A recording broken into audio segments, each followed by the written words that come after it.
It ain't the left side or the right side, then it must be the fin side. It ain't the left Thank you, Solo D. Welcome to another episode of On the Fin Side here with Kat and Paul. Follow us on Facebook, Twitter, Spreaker, iTunes, YouTube, iHeartRadio, and Spotify. Check out our merch store, onthefinside.threadless.com. Even though we're here in May, Paul and I are working our asses off to give you premium Miami Dolphins conversation and content. We're going position by position with our roster predictions as well as our breakdown of every player on the Dolphins roster here moving forward. We're going forward today here with the running back position, a very young position, a very interesting one with Kenyan Drake and Kalen Ballage at the top of the depth chart here, Paul. And, you know, we would be remiss not to say here that Adam Gase has been in New York for a couple of months now. They signed Le'Veon Bell, one of the easiest to figure out running backs on the field in the NFL. And already this has been a sore spot in getting the Jets general manager fired because they could not agree on the value of this player. No, let's take that back a step further. Getting the general manager fired is an understatement. Adam Gase came out in the media on a Monday and talked about how pissed off he was that people were saying that he and McCagnon couldn't get along. Came out on a Monday and said this. On Wednesday morning, this a-hole is now interim general manager hiring his own general manager because he got McCagnon fired. And then he comes out and he wanted Le'Veon Bell, but he wanted him way cheaper. So that's what he's getting this guy fired for, things like that. And it's, you know, basically the Jets signed C.J. Mosley and Le'Veon Bell this offseason. Now, prior to getting McCagnon fired, we brought up the fact that it's great that the Jets got Le'Veon Bell because they're not going to utilize him. He has a big home run play, and Gase will bench his ass. See Kenyan Drake, for example, or see Brandon Bolden, for example, or see anyone that did anything that wasn't 3 yards per carry. But you look at this and the running joke that Adam Gase is turning the Jets into. He's doing more for the Dolphins than he ever did as Dolphins head coach. And, like, to the point where I work with an avid Jets fan who actually listens to our show. And it's just hilarious because he will walk into the office with a smile on his face, and I will turn around and say, "What's up, Gase?" And he will walk over to his desk and put his head down on the desk and just shake his head back and forth because it's that much of an embarrassment for a Jets fan and really for a football fan. This circus show that Gase is turning non-situations into. Yeah, I mean, I've never seen a bigger drama queen in my life. And I will tell you, the New York media is going to eat him alive. And we've talked about that before, too. I mean,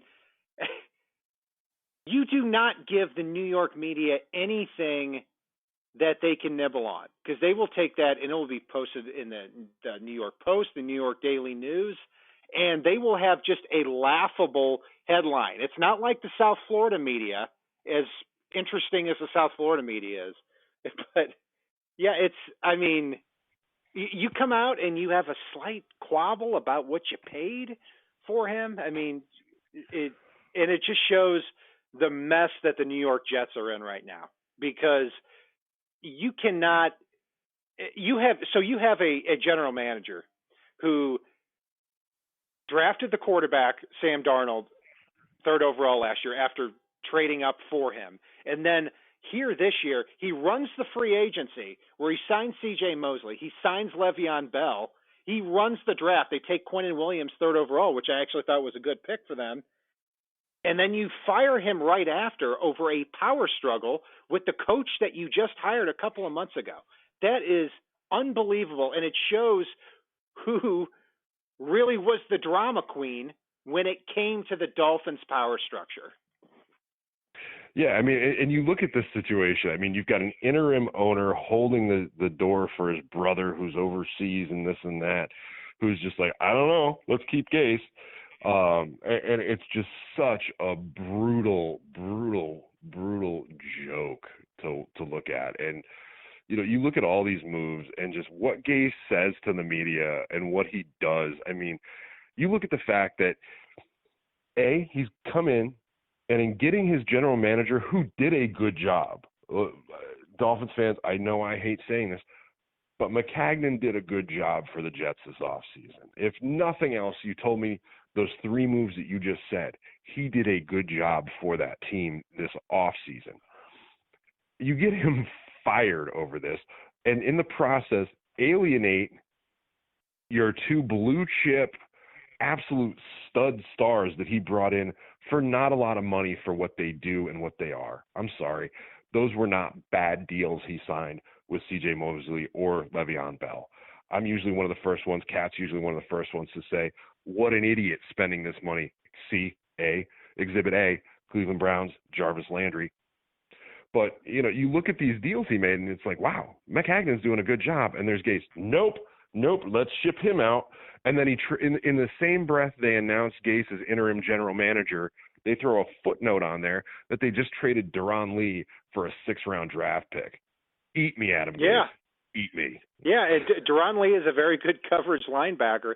He didn't live up to the 1st-round draft status, but I take him. It rings of when the Dolphins just threw Jay Ajayi away for a 4th-round pick or threw Jarvis Landry away for a 4th-round pick. It's all trading dollars for nickels.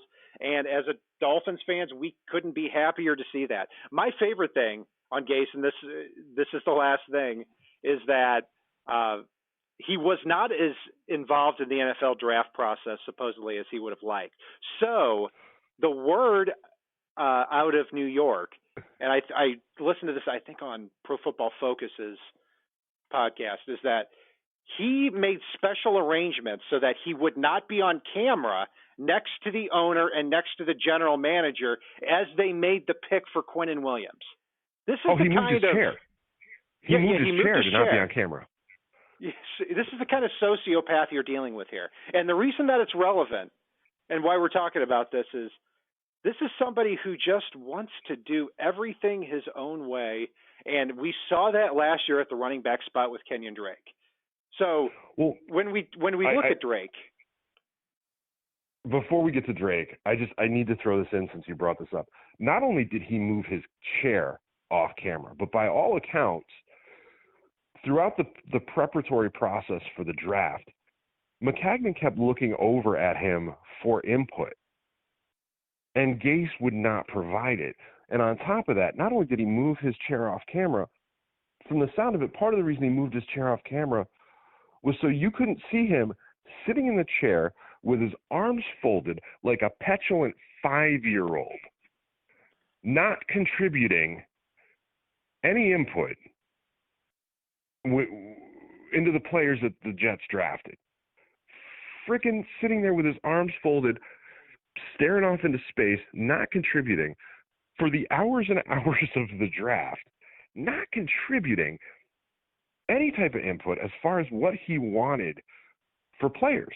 So yeah, Maccagnan drafted guys that maybe Gase wanted, maybe Gase didn't, maybe they fit his system, maybe they don't.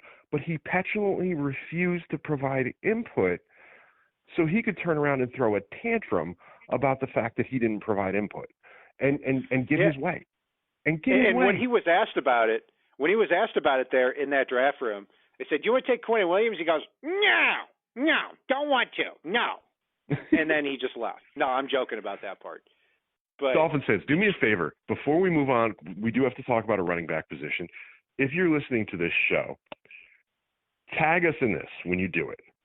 Go to the Jets Twitter account on social media and write the words, "Eat me, Adam Gase," and tag our show at On the Fin Side when you do. We'll retweet every single one of those. Absolutely. I'm right there with you. And here's why it's relevant and to what we're talking about here today, because week in and week out, we could have just inserted a soundbite irate at the way the Dolphins were using Kenyan Drake. And when you take a look at how they used him, here's the most specific example I could say. The play of the year, obviously, was the Miami Miracle when the Dolphins beat the Patriots 34-33 on a play that very few players in the NFL couldn't make, juking out Rob Gronkowski at the goal line and having the speed to get to that final pylon there. And the following week, after the Miami Miracle, Kenyan Drake had one carry for 6 yards. I mean, you can't teach this level of stupidity. And my only conclusion on that is that Adam Gase is thinking, you know what? Kenyan Drake is the hottest name in the NFL right now. I'm going to outthink everybody. I'm only going to give him one carry next week against the Vikings. Kalen Balazs, Frank Gore are going to get the majority of the carries, and Drake is going to be the guy that hopefully gets on the field and shocks everybody. Instead of actually using him like you should use him and continue to use him as a mismatch problem. Completely. It's you look at just the mismanagement with the running back position. Kalen Balazs, don't get me wrong, Kalen Balazs has shown a little bit of special, but Kenyan Drake is truly the mismatch problem out there. He's truly the guy that can hit the home run on any play while still sticking to his assignment.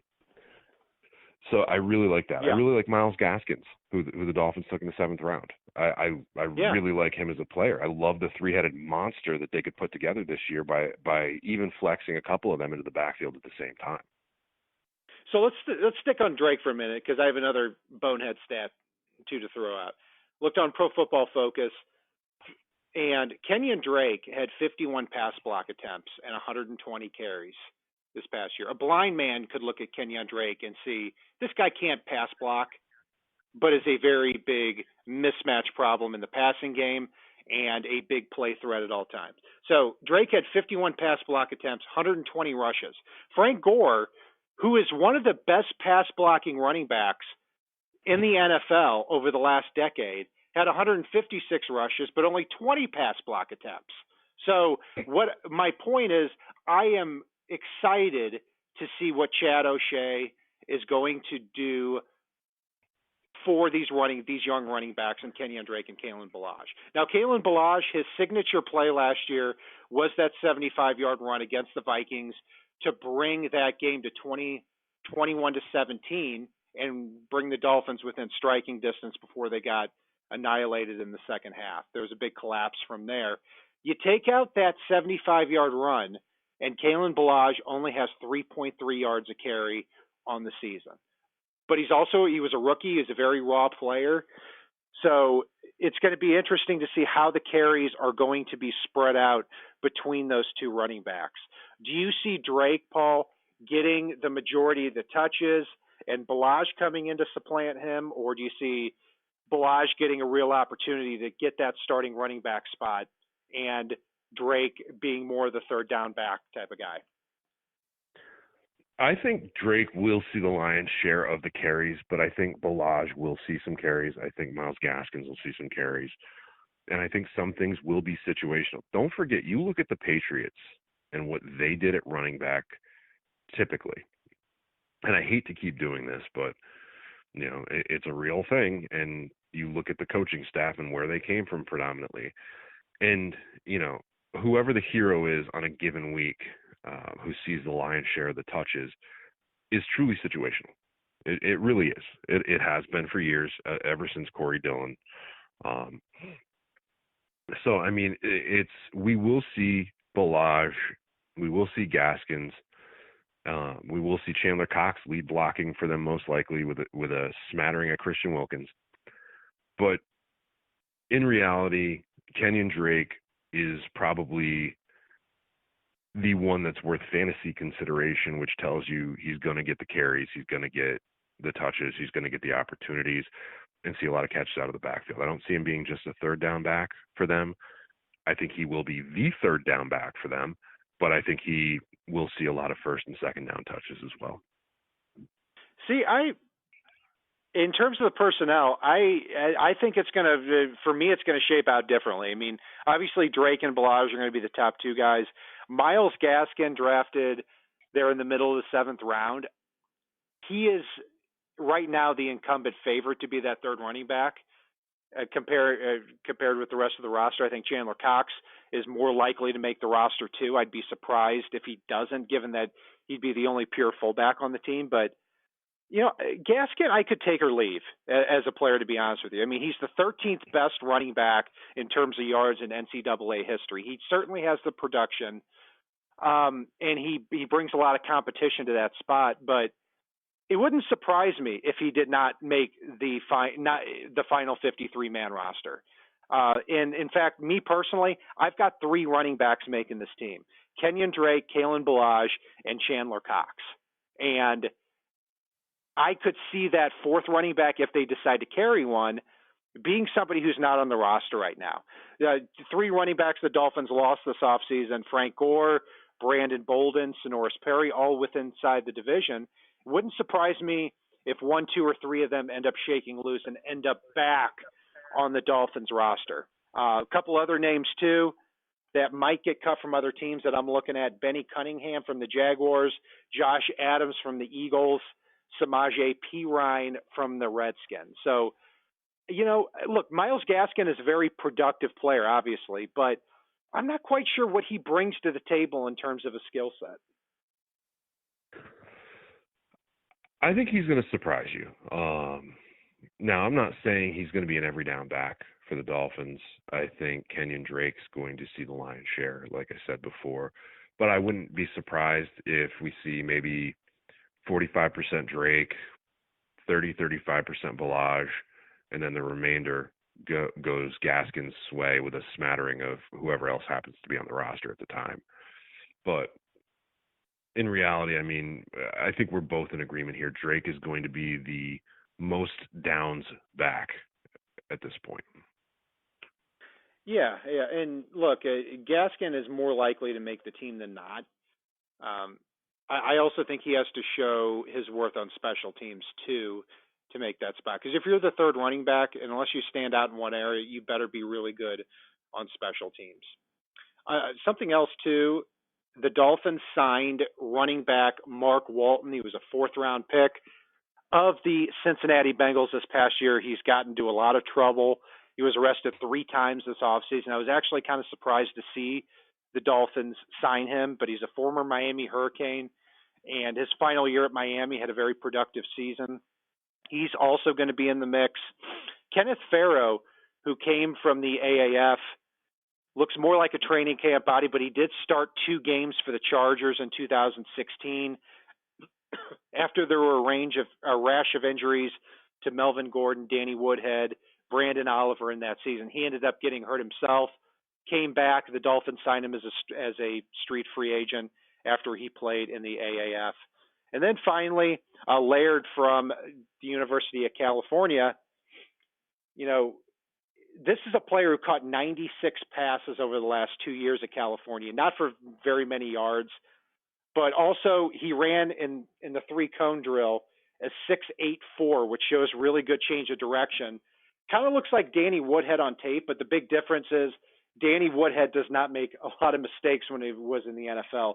Laird could be 1 fumble, 1 drop pass away from getting cut at all times. So, Paul, it's interesting to see how this roster will shape up at the running back spot. Obviously, we have Drake and Ballage making the team here. Based on what the Dolphins currently have at running back, how do you see those last few running back spots going? I definitely see Gaskin. I see Cox. And somebody else better be a damn good special teams contributor, because I don't see Miami keeping more than 4. I really don't. I see them running a lot of 2 tight end sets. I see them keeping 6 receivers. So numbers game-wise, the fact that they have a fullback now, you better be a standout, ridiculous over-the-top special teamer to make Miami have to keep a 5th running back. Yeah, right now I'm going to stick with my prediction of Kenyan Drake, Kalen Ballage, and Chandler Cox making the roster. I think Chandler Cox is actually going to compete with Nick O'Leary to be that fullback type, with Cox definitely having the advantage on that. And then it wouldn't surprise me to see them add a 4th running back along the way. Brandon Bolden is one I could definitely see coming back. The Patriots did re-sign him this offseason, but a very good special teams player and somebody who can fit in a lot of different areas. He's going to have a job in the league for at least the next couple of years, you would think. Paul, here's a big question. go real quick on that piece. If Brandon Bolden comes back, holy crap, is Chris Greer like just mega mind at that point?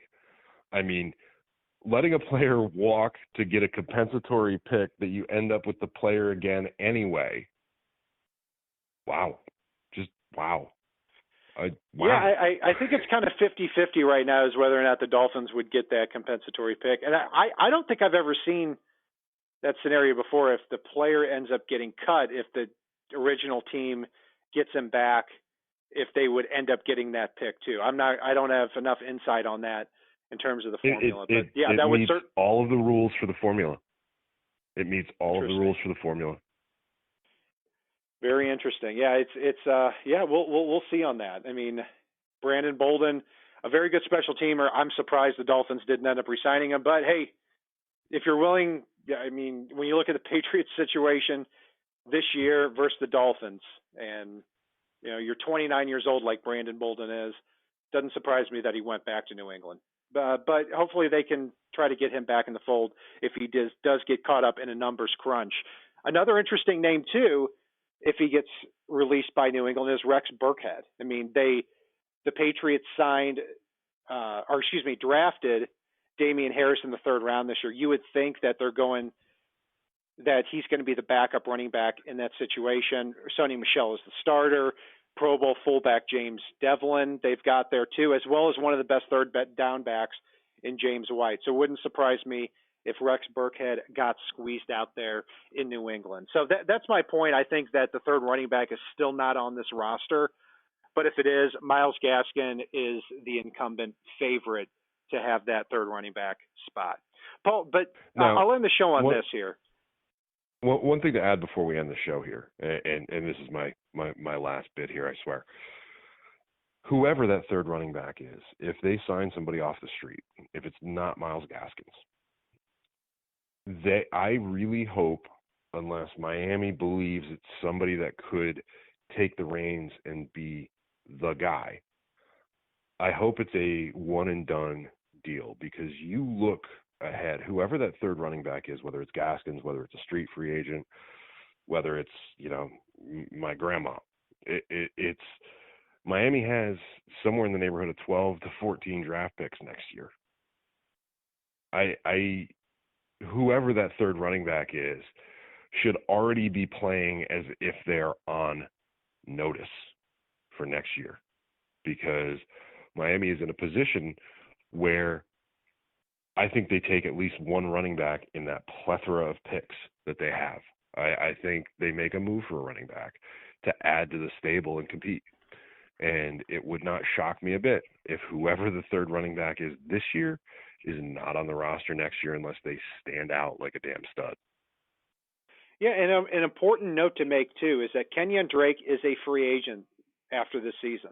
And it doesn't seem like it that this is his fourth NFL season because of how he's been misused and underutilized. But, you know, if they keep a Myles Gaskin, you would have to think that their vision is Kalen Ballage as the starter, Myles Gaskin as the backup in 2020. And then you're probably right. With that plethora of picks, they're going to end up adding another running back along the way. But I'm glad that this front office has an understanding that running backs are somewhat expendable, and it's best to go with fresh legs at that position. Kenyan Drake, 25 years old, Kalen Ballage, 23.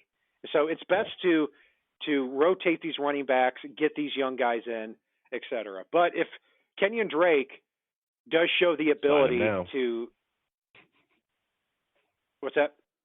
Sign him now.